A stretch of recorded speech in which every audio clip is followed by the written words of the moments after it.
They say the cypress trees in Hale County still bleed on summer nights, red sap that smells faintly of iron and prayer.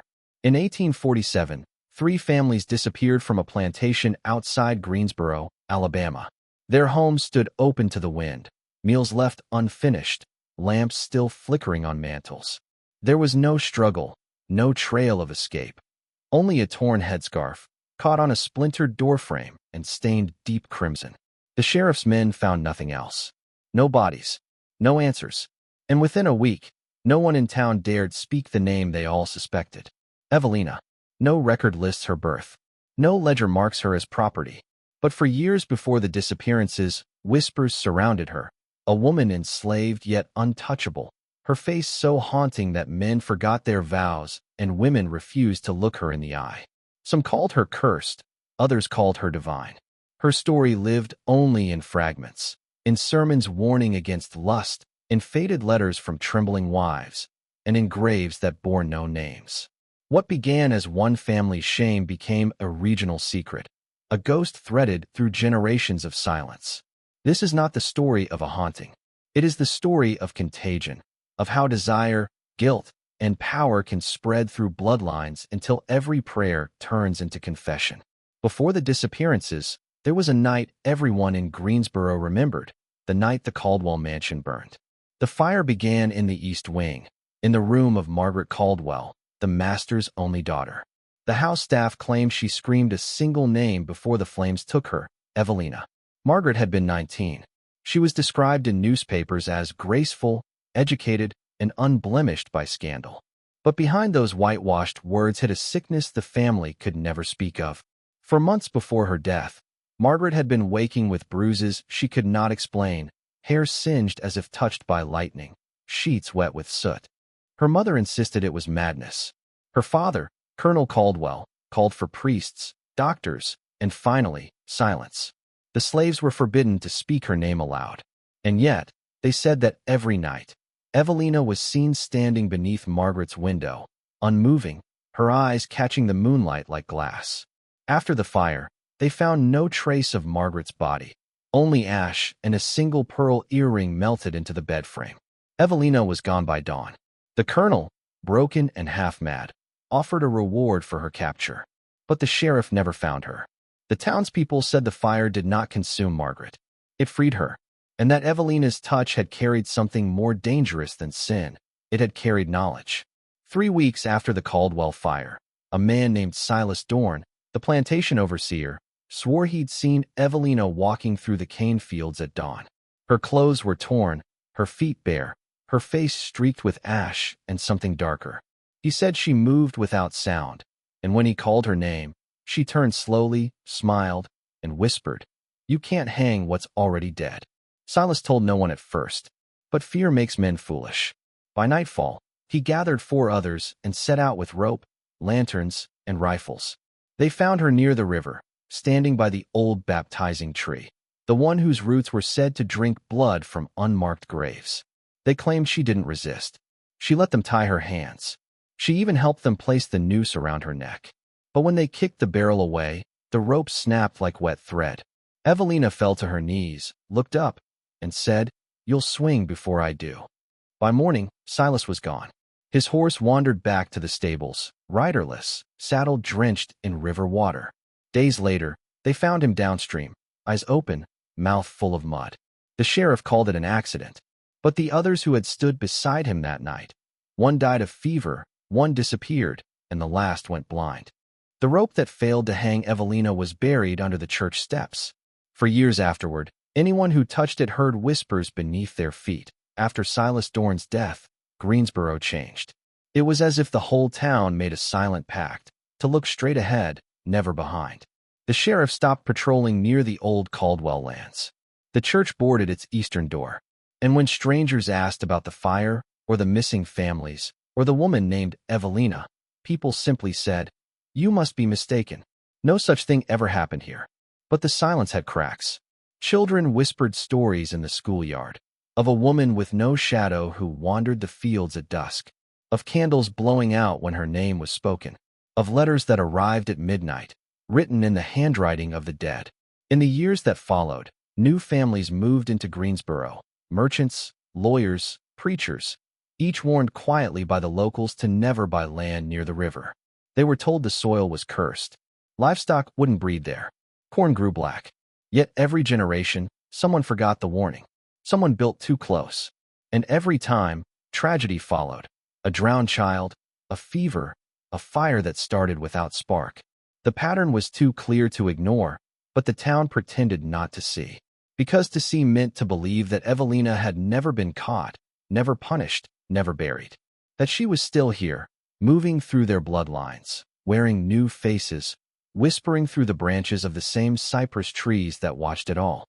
And perhaps, deep down, Greensboro knew they hadn't survived her. They had inherited her. In 1851, Reverend Amos Whitby arrived in Greensboro, a man of firm sermons and clean hands. He had come to wash the town of superstition, as he wrote in his journal. He rebuilt the church's east wing, reopened its boarded door, and preached every Sunday about repentance, about light driving out darkness. People said his voice could calm a storm. For a while, it seemed to work. The whispers faded. The strange sicknesses stopped. The harvests returned. But peace in Greensboro never lasted long. It began again when the Reverend took in a young servant girl to tend the rectory. She was quiet, soft-spoken, and unlike anyone in town, skin like amber glass, eyes too dark to read. She gave no name, saying only that she had come from the river. The Reverend called her Eve. Within months, people noticed changes in him. His sermons grew fevered. His hands shook as he read from the pulpit. He stopped visiting families, stopped baptisms, stopped eating. His wife fled in the night, leaving behind only a torn page of scripture. The heart is deceitful above all things and desperately wicked. A year later, Reverend Whitby was found in the church basement. The Bible lay open on his chest, the ink smeared, his eyes fixed on the ceiling. On the wall above him, carved deep into the wood, were 3 words: "She forgives nothing." The girl named Eve was never seen again, but her scent, jasmine and smoke, clung to the altar for decades after. By 1862, the war had reached Alabama, and the orphanage at the edge of Greensboro was overflowing. Children of soldiers, widows, and runaways filled its dim halls. The matron, Mrs. Hensley, kept strict order: no stories after dark, no wandering near the chapel, and absolutely no drawing on the walls. But children never obey silence for long. One night, a boy named Samuel began sketching strange faces in charcoal, women with hollow eyes and smiles too wide. When scolded, he said he was only copying the lady who comes to sing. The matron thought it was grief, imagination, perhaps trauma. But then other children began to see her too. "She stands by the window when the moon's up," one girl whispered. "She hums the same song every night," another said. And soon, the walls of the orphanage were covered, hundreds of charcoal portraits of the same face. One morning, Mrs. Hensley found Samuel sitting motionless in the chapel. The pews behind him were blackened, as though scorched by unseen fire. His drawing book lay open beside him. Inside, the final page showed the woman's face again, Evelina's, and below it, written in a child's trembling hand: "She wants her children back." The orphanage burned down a week later. No one ever found the source. The official report said lightning, but there was no storm that night. Only wind, and a song that no one could name. After the orphanage fire, Greensboro was never the same. Many of the surviving children were sent to live with nearby families, scattered like ashes. Yet something followed them. In family Bibles across the county, their names began reappearing decades later, married, reborn, connected in ways that made no sense. By the 1880s, doctors began to notice a pattern among certain women descended from those orphans. Every few generations, one daughter would be born with a mark behind her ear, a faint red crescent, like a burn that never healed. Those who bore the mark grew into strange beauty, restless minds, and lived shadowed by tragedy. Husbands died young. Infants cried at their touch. Mirrors shattered without reason. Local midwives whispered it was Evelina's seed, passed down through the children she'd once claimed as her own. Ministers condemned such talk as heresy, yet even they could not explain how graves stayed warm in winter or why some newborns refused baptism. One physician, Dr. Langley, tried to study the phenomenon. He collected records, examined birthmarks, tracked marriages. But his research ended abruptly when his wife, herself a descendant of the orphanage line, was found in the parlor, her throat marked by what looked like rope burns. On his desk lay his final note. The blood does not forget. It only waits to be remembered. Those words were buried with him. But the families kept growing, moving, marrying, carrying her trace into every corner of Alabama. Evelina was no ghost now. She was lineage. In 1893, a midwife named Clara Timmons began keeping a private ledger, records of every child she delivered within Hale and Greene counties. Her handwriting was neat, her notes clinical. But hidden among the birth weights and baptism dates was something else, a second set of entries, written in red ink. Each red mark carried a symbol, a crescent, a spiral, or a black dot beside the mother's name. For years, no one understood what it meant. Not until Clara's death, when her niece found the ledger locked in a trunk beneath the floorboards. In the margins, Clara had written warnings. Third generation. Marked again. Do not baptize before the 7th day. If she hums the river song, burn the clothes. She had seen it all. Infants born with crescent scars. Mothers who bled without wounds. Cries that echoed long after the crib was empty. Clara had stopped calling it coincidence. She called it inheritance. One passage near the end of the ledger was nearly illegible, the ink smeared by water or tears. But one sentence remained clear. She stands at every birth. Sometimes at the foot of the bed, sometimes behind the mirror. Always smiling. The family buried Clara's body, but not her ledger. They burned it in the garden behind the house. The fire turned blue for 3 hours straight, and every rosebush in that soil died by morning. Still, the births continued, and so did the marks. By the turn of the century, most people in Greensboro had forgotten the name Evelina, or pretended to. But the past never dies in Alabama. It just changes its face. In 1901, a man named Thomas Caldwell returned from New Orleans to reclaim his family's ancestral land. The same property his great-grandfather had abandoned after the fire. He was young, ambitious, a lawyer by trade, proud of his lineage. The locals warned him about the soil, the cypress trees, the way the river sang after dark. He laughed it off. He didn't believe in ghosts. He rebuilt the old house, planted white roses where the ashes had been. And in the spring, he took a wife, a quiet woman named Eliza, orphaned as a child, born with a faint red crescent behind her ear. At first, the marriage was idyllic. But within a year, Eliza grew distant. She spoke to no one, ate little, and began keeping a locked diary. Servants heard her murmuring to herself at night, whispering a name they could never quite catch. Then came the fireflies, hundreds of them, swarming the window of the master bedroom each night, pulsing in perfect rhythm, as though following a heartbeat. When Eliza gave birth to their first child, the doctor refused to stay in the room. He swore he saw another woman standing behind her, touching her hair. A woman with eyes the color of smoke. Thomas Caldwell's journal ended the next day. The final line read, "It wasn't her I married. It was the one inside her." After Thomas Caldwell's death, the house stood empty for months. No one dared enter it, not even to claim the body of his wife, Eliza, who was said to have vanished hours after the child's birth.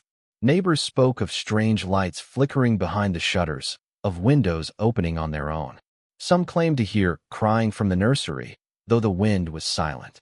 Eventually, the town council voted to burn the place down, to erase whatever sin had rooted itself there. On the appointed night, 12 men gathered with torches. They soaked the walls in oil, struck their matches, and stepped back. The fire caught quickly, too quickly, and for a moment it seemed the house would collapse into ash. But then something impossible happened. The flames turned inward. They folded against the walls as if swallowed by the house itself. The men watched in silence as the fire dimmed, leaving only faint trails of smoke. By dawn, the mansion stood unharmed, its white paint untouched, its windows glinting as though mocking the morning light. Only one man dared approach. He pressed his hand to the door and felt heat still burning beneath the wood, as though the house were alive, breathing, holding its fire deep within. When he told the sheriff what he'd seen, the sheriff only nodded and said, "That's not a house anymore." For decades, travelers avoided the road that passed by it. And those who did were warned. If you see lights in the windows, keep driving. She's awake again. By 1922, the Caldwell house had been abandoned for over 20 years. The land was overgrown, the windows broken, the gates strangled by vines. Yet one child from town kept returning there. A girl named Lydia Mae Turner, 12 years old, descendant of the same orphan line that had survived the fire long ago. Lydia was known for her voice, pure, haunting, untrained yet beautiful enough to quiet an entire church. Her mother forbade her to sing near the river, but Lydia said she didn't choose the songs. They chose her. It began when she found an old silver locket buried near the cypress trees.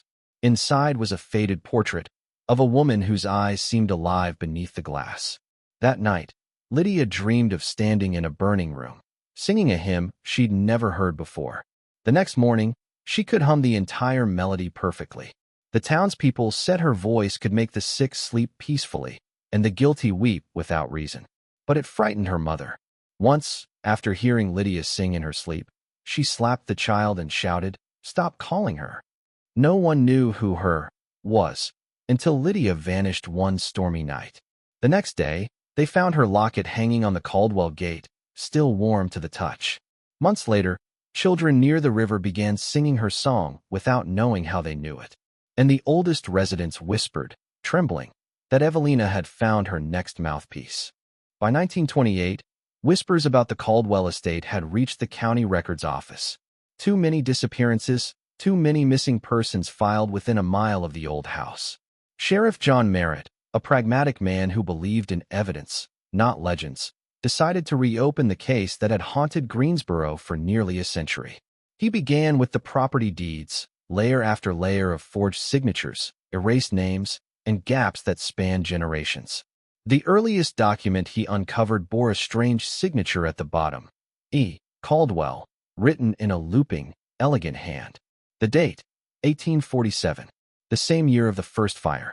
Merritt spent weeks tracing land transfers, trying to find who E. Caldwell might have been. But each trail ended the same way, with death certificates, burned churches, missing pages. Finally, he ordered an excavation near the cypress grove where the old well stood. The men dug for 3 days. On the fourth, they struck wood. It wasn't a coffin, at least not a normal one. It was a box made of chardboards, sealed with wax. Inside, they found bones, small, delicate, like those of a child, and beneath them, a single lock of black hair tied with red thread. That night, the sheriff brought the evidence home. He placed the box in his office, locked the door, and began writing his report. The next morning, his wife found him slumped over the desk, the report half-finished, his skin gray, his mouth stained with dirt, as if he'd tried to eat the soil itself. The lock of hair was gone. In 1933, a traveling photographer named Raymond Huxley passed through Greensboro, offering family portraits for a few dollars. Business was slow. Most folks in town didn't trust cameras. They said they kept things that shouldn't be kept. But one widow, Mrs. Abigail Langley, a descendant of the original Caldwell servants, invited him in. She wanted a photograph of her home before selling it. Raymond set up his tripod in the parlor, adjusted the glass plate, and asked her to stand by the window. When he developed the image that night in his rented room, the widow's face appeared faint, her outline blurred. But there was something else, something impossible. Standing behind her, half hidden in shadow, was another woman. Her features were clear, almost too clear, dark skin, high cheekbones, a faint smile that seemed to shimmer even on paper. Her hand rested on Abigail's shoulder. Raymond thought it was an exposure error, a double image. He took the negative back to the house the next morning to show her. But the Langley home was empty. The door was open, table set for two. No one answered when he called. He returned to the darkroom, shaken. In the next print he developed, an image of the empty parlor. She was still there. The same woman. Only this time, she was looking directly at him. Raymond left town that night. His belongings were found abandoned by the train station, his camera smashed, his negatives missing. Years later, one of those photographs surfaced in a private collection. On the back, someone had written, "The lens remembers what we forget." In 1939, the Caldwell estate was briefly reopened, not by locals, but by outsiders. The state had begun converting abandoned properties into convalescent homes for the ill and war-worn. Among the nurses assigned there was Clara Voss, a young woman from Mobile known for her calmness and impeccable record. She had no reason to fear ghosts. Not yet. At first, she found the house strange but manageable.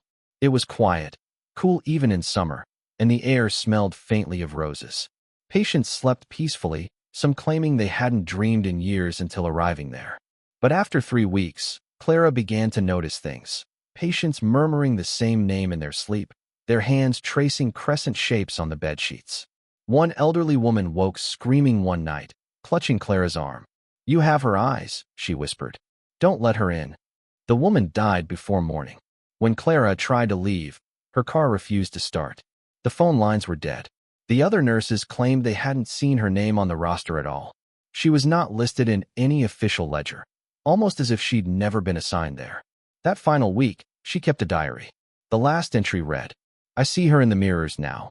Sometimes behind me, sometimes instead of me. The patients don't know the difference anymore." The Caldwell house was shut down again within the year. No records mention Nurse Voss after that. But sometimes, in Mobile's oldest hospital, the night staff still received transfer requests signed in her hand. And always from the same place, Greensboro. In 1942, renovations began on the old Greensboro church, the same one Reverend Whitby had rebuilt nearly a century earlier. Workers tore up the warped floorboards and found a hollow space beneath the pulpit.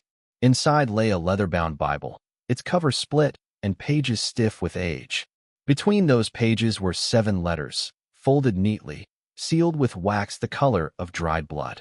Each letter was addressed to a different family name that once held power in the county: Caldwell, Dorn, Langley, Whitby, Turner, Timmons, and Merritt. Every name tied to the chain of events that began with Evelina. The letters were written in the same hand, precise and steady, dated decades apart, yet unmistakably the same. The writer signed only with an E. Their contents were brief, almost ritualistic. The bloodline continues. The debt remains unpaid. The child has my eyes. The pastor who discovered them, Reverend Cole, took the letters to his home for safekeeping. Within a week, he became withdrawn, refusing to preach. His wife claimed he sat for hours reading the same line aloud. She writes before the births happen. When church elders finally entered his home, they found him gone. The Bible and the letters were missing. Only one thing remained: a handprint on the wall above his desk, burned deep into the plaster. It was small, delicate, and unmistakably that of a woman. No one rebuilt the church again. The space beneath the pulpit remains sealed to this day. In the summer of 1947, exactly 100 years after the Caldwell fire, a stranger arrived in Greensboro. He came on foot, dressed in black despite the heat, carrying nothing but a satchel and an old silver locket. He said his name was Elias Vale, though no one recognized him, and his accent was strange, southern, yet ancient, as if borrowed from a century that no longer existed. He rented a room above the general store and asked the townsfolk about the woman by the river. Most thought he was mad. A few whispered that he'd come looking for Evelina. Within weeks, he visited every graveyard in the county, copying names, dates, and epitaphs into a notebook. He told the undertaker, "I'm tracing my mother's footsteps." When asked her name, he smiled faintly and said, "You wouldn't believe me." The sheriff questioned him after reports of late-night digging near the cypress grove. Elias explained he was looking for what she left behind. They found no evidence, only a circle of stones arranged around the old baptizing tree, and something buried at its center, a lock of black hair tied with red thread, perfectly preserved. When they searched his rented room days later, Elias was gone. On the bed lay his notebook, open to the final page. In a steady hand, he'd written, "She wasn't cursed. She was chosen. And so am I." Outside, townsfolk swore they saw him walking toward the river, the locket gleaming at his throat, a woman's voice humming softly behind him. He was never seen again. In 1951, for years after Elias Vale vanished, a traveling photographer named James Alden stopped in Greensboro while documenting forgotten towns of the South. He set up his camera by the riverbank at dusk, capturing old bridges, willow trees, and fading homesteads. When his film was developed in Montgomery, one photo stood out, an image of the abandoned Caldwell estate, bathed in evening light. In the lower right corner of the frame, half hidden by reeds, stood a child. barefoot, staring directly into the lens. The figure wasn't visible when Alden took the shot. He was alone. The child's expression was blank, yet her eyes glowed faintly, even through the black and white grain. Behind her, if one looked closely, there appeared the faint silhouette of a woman, her hand resting on the girl's shoulder. Alden brought the photo to a local historian, who compared the face to an 1850s daguerreotype of Evelina. The resemblance was exact, down to the eyes, down to the faint scar above the brow. Weeks later, Alden vanished on his way to New Orleans. His camera bag was found in a rest stop outside Selma. Inside it were undeveloped negatives, every single frame blank, except one. The same child, closer now, standing in what appeared to be Alden's hotel room. No one could explain how that photograph existed. And yet, every 20 years, new versions of the same image surface. Different photographers, different towns, always the same child. Always those same eyes. By 1963, time should have reduced the Caldwell estate to dust. The town had crumbled around it. Families moved, roads eroded, and nature reclaimed what was once human. But the house refused to die. The walls remained upright, the roof intact, the windows, though coated with grime, still whole. Locals began calling it the house that wouldn't rot. Even termites avoided it. When windstorms tore through Greensboro, toppling barns and uprooting trees, the Caldwell home stood untouched. A team of surveyors arrived that summer to assess the land for demolition. They reported a strange odor of iron inside, and faint humming in the floors, like the vibration of a distant bell. In the cellar, they found carved symbols on the stone foundation, circles intersected by crescent moons, repeating endlessly, as though forming a kind of seal. The oldest worker, a man named Ross, claimed the air felt alive. He described it like static against his skin, as if the house was breathing through the walls. 2 days later, Ross was found wandering miles away, barefoot and mute, clutching a piece of brick from the Caldwell chimney. His fingerprints were burned into it. When authorities sealed the property again, they discovered moss growing in unnatural patterns, spirals leading toward the front door. Botanists couldn't explain it. The estate still stands today, untouched by age or weather. The grass never overgrows its boundaries. And when the moon is right, the river reflects not the sky above, but the Caldwell house, perfectly lit, even in total darkness. In 1975, the state ordered one final investigation into the Caldwell estate before its planned demolition. A historian, a priest, and a structural engineer were assigned to document the property. What happened that night became one of the most quietly suppressed reports in Alabama's archives. The group entered at dusk. The priest, Father Raymond Lott, carried a Bible and recorder. The historian, Dr. Margaret Hensley, brought maps and family records. The engineer, Paul Greer, carried a lantern and a revolver, though he never said why. For the first hour, all was still. The house groaned with its age, but no sound came from outside. Then, as they descended into the cellar, the air grew heavy, metallic, wet, electric. The recorder began to distort. A low frequency, almost human, whispered beneath their voices. They found a door beneath the stairs, a door not shown on any blueprint. Carved across its surface was a single word, written backward, deliverance. When Greer pried it open, the lantern sputtered. Behind the door was a tunnel, descending into the ground, spiraling downward like the root of a great tree. Father Lott refused to enter. Margaret insisted on documenting it. Only Greer went below. Minutes passed. Then, a scream. When the priest and historian pulled him out, his hair had turned white, his pupils blown wide. He could only repeat one phrase, over and over. "She's still learning how to be born." He never spoke again. The report was sealed within the month. The house was never demolished. By the time the 1980s arrived, Greensboro had become a ghost town. What few families remained avoided the river entirely. Children were told stories, warnings about a woman who sang beneath the current, promising beauty, fortune, or vengeance to those who listened too long. But legends don't vanish, they evolve. In 1987, a fisherman named Harold Boone reported hearing a voice while casting his nets. It called his name softly, in a tone so familiar he thought it was his late mother. When he leaned closer, he swore he saw a woman's reflection in the water, dark hair floating like ink, eyes like mirrors. He dropped his lantern, and when the flame hissed out, the voice whispered from below, "You carry her blood." Days later, Boone's boat washed ashore, nets tangled, the wood damp with something darker than water. His body was never found. Over the years, divers, historians, and thrill-seekers all came to the river. None stayed long. Cameras malfunctioned. Recordings captured whispers, sometimes laughter, sometimes the sound of breathing. The deeper they listened, the clearer the voice became. Always female, always patient. Locals say the river still hums on certain nights, the same tone that once vibrated through the Caldwell floors. Some believe Evelina never died, that her body was buried, yes, but her voice, her will, merged with the current itself. And if you stand at the edge of the Black Warrior River when the wind is still, you might hear her too, calling softly, from beneath the water, asking, "Which family are you from?"